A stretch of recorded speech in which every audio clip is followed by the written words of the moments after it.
Hi, I'm Rob Pritchard and I'm the sports editor at Manx Radio.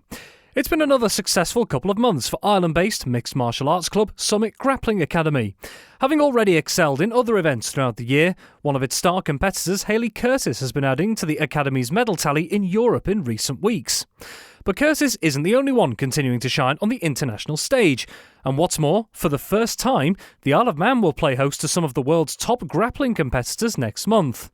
We recently caught up with Curtis and the Academy's head coach, Conrad Roberts, to hear about Hayley's recent successes in Europe and what the club has planned on Ireland in a few weeks' time. So a couple of weeks ago, I went to Rome to compete in the European Championships, where I brought home gold for my division and gold in the openweight category as well. And just to add, as you say, the open weight as well as your own division as well. So in a lot of senses, when you do find yourself in that open class, it can be a real step up depending on opposition and all sorts of things as well. But from your side of things, not just to win your division, but to win the open class, you know, where does that kind of rank in your season or last couple of years so far? It's kind of following the sort of the upward trajectory I've been on. So it was unexpected. I thought my division, I kind of just thought I'd have a decent chance, but obviously wasn't like guaranteed. But I wasn't even, with coming back from injury, we weren't even sure if I was going to be even in the open weight category because it all just depended how I felt afterwards. So to go on and win that as well was very much a surprise, a good surprise. Just on that point, in the last 12 months, as you've just alluded to there, you have been dealing with a number of injuries that you've kind of had to, I suppose, recoveries have had to fit in and around what you've wanted to do. Within what you can tell us, could you just explain a bit of the challenges of some of the injuries you've had and how you've been able to manage them to do the events that you have done? Yeah, I think I got injured the day before I left to travel to the Europeans last year, and that's my favourite kind of competition of the year, so I was absolutely gutted to miss it, and I spent the next sort of 6 months injured. Coming back briefly, where I competed in February, got injured again with a different injury, came back in May and I competed then. Got injured quite badly in that competition by an opponent and have just gone back after 5 months out with a knee injury. So it's been a long year of having time out, having to actually rehab properly and try and keep other things up like my fitness.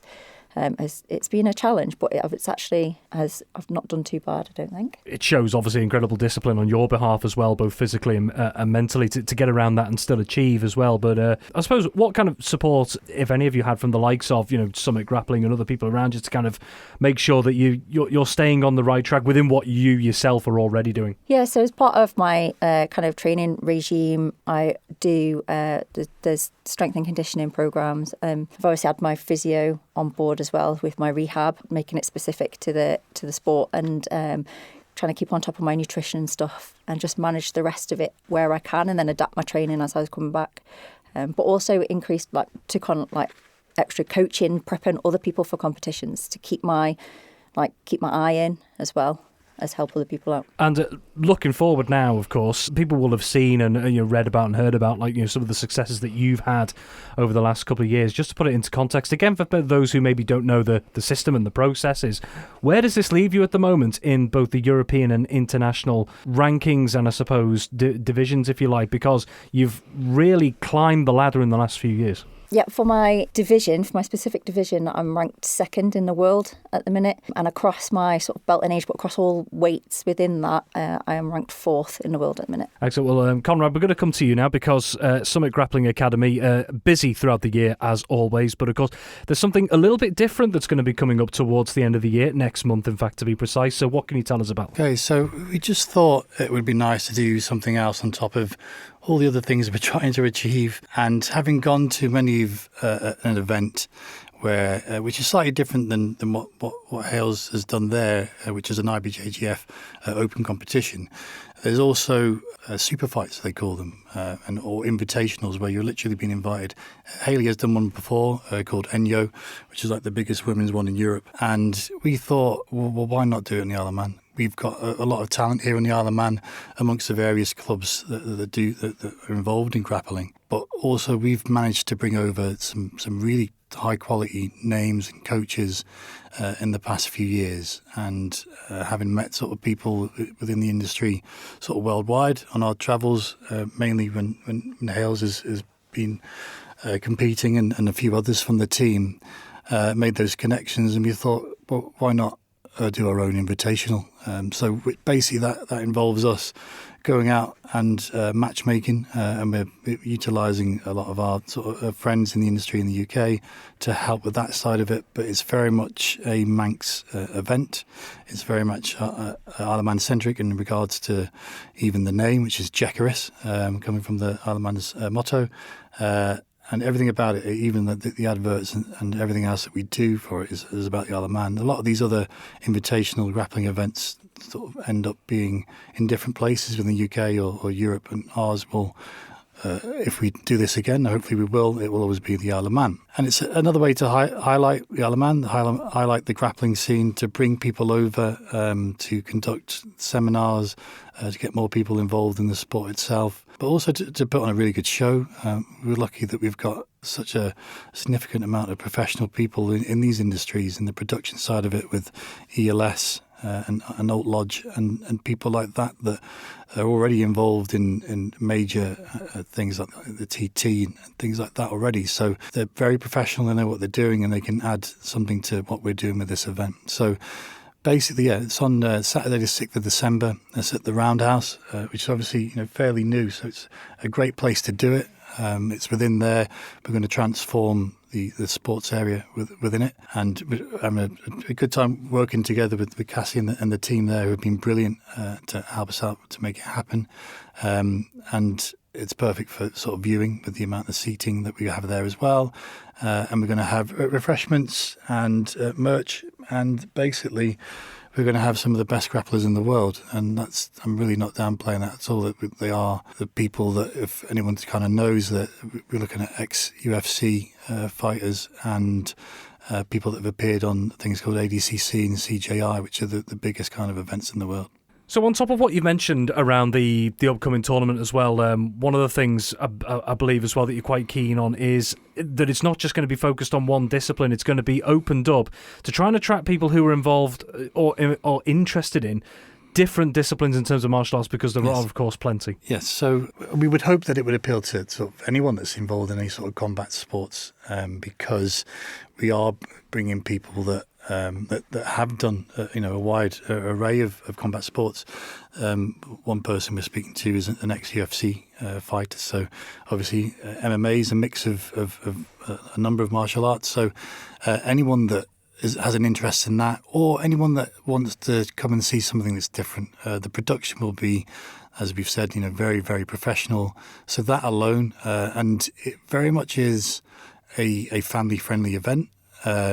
And people can see, if maybe they've had an interest or heard about what we do, they can see it at literally the highest level. So bringing that as over to the island for people to see it will be good, I think. And then hopefully from that, people may decide that they want to try it, and that's even better for the clubs that exist on the island, to maybe come and try it on the back of it. And hopefully then it becomes a regular thing, and we continue to bring people over to the island and open it up, and so many of the local businesses can benefit from that as well. When you mention things like exposure, if you like, and showcasing, obviously Summit Grappling Academy, and under its previous guise as well, has already made a name for itself at senior and junior tournaments in the UK and beyond as well. So what more do you think a tournament like this could add, not just in the next year, but in the future, to what the Academy is already doing? I think one of the main things, that will do a dual benefit really is bringing these names over to the island. So if they provide seminars for our team or any of the other teams that are on the island, of which there's a few now. So if they come over, do the seminars, and I think one thing that we'd love to do is be able to have a camp, like if we were to do it next year, where the competitors will do seminars, training sessions for anyone that wants to come over for it, or any of the clubs that are here. So they get to train with them, and then ultimately then get to watch them in their matches at the weekend, say. And then that is obviously then available on pay-per-view as well, sort of around the world. And it will, appeal to people around the world, because it's very much a growing sport, and there's a lot of people that watch these things. So, Yeah, I think that's the main thing, to bring more people here, so we're exposed to that level of coach and competitor, and that will really benefit the scene as a whole. Hayley, if you want an individual perspective, and Conrad, I suppose, on the Academy's wider perspective, outside of this tournament that we got planned in December, what plans have you, Hayley, and the Academy as a whole got coming up in the next few months? Personally, for me, my next one is Worlds in Vegas next month. Wasn't originally on the plan, but after doing better than expected at Euros, it'd be rude not to give it a go. Yeah, I think especially with Hales there, so it wasn't. So Hales is signed up to do the British. So we took a team over to do the British, and which is in the gi, obviously the kimono, judo type suit, and we had our biggest success. We brought back so many wins across the board from juniors and seniors. It was such a great result. I think it was 8 gold and then a large number of silvers and bronzes that were won. A really good result. And then we've got people that are competing in the British, which is literally the weekend after Checaris. And like I say, Hayley was going to do that, but because of her ranking and because of how well she did at the Europeans, it makes sense for her to go to Worlds again, which will be her second time doing it. And I think she's got a really good chance of doing well there as well. So there's that. And then we did a really successful beginners program, which has really worked. And we've had such a good amount of people that are so keen that have come on board. It's so nice to see, and we're going to run another one of those in the new year, and that will give opportunity for people to come along and give it a go and learn at the same pace. It's a 6-week course, and the learning the fundamental aspects of what we do instead of being thrown into maybe some more advanced things where it's can be a bit overwhelming because it is such a broad combat sport and the learning aspect of it. So that's what we're trying to do, and then amongst that there will be a large amount of competitions for the juniors and senior squads. Thank you for having the stamina to make it to the end of the Manx Radio Sportscast. You're clearly someone who has their eye on the ball at all times. Want to hear more about the latest sporting news across the Isle of Man and much more? Then might I recommend you take the plunge and subscribe to this series or a wide range of Manx Radio podcasts at your favourite podcast provider, so that, in a flash, all of our finest moments take a winner's place on your smartphone. Thank you.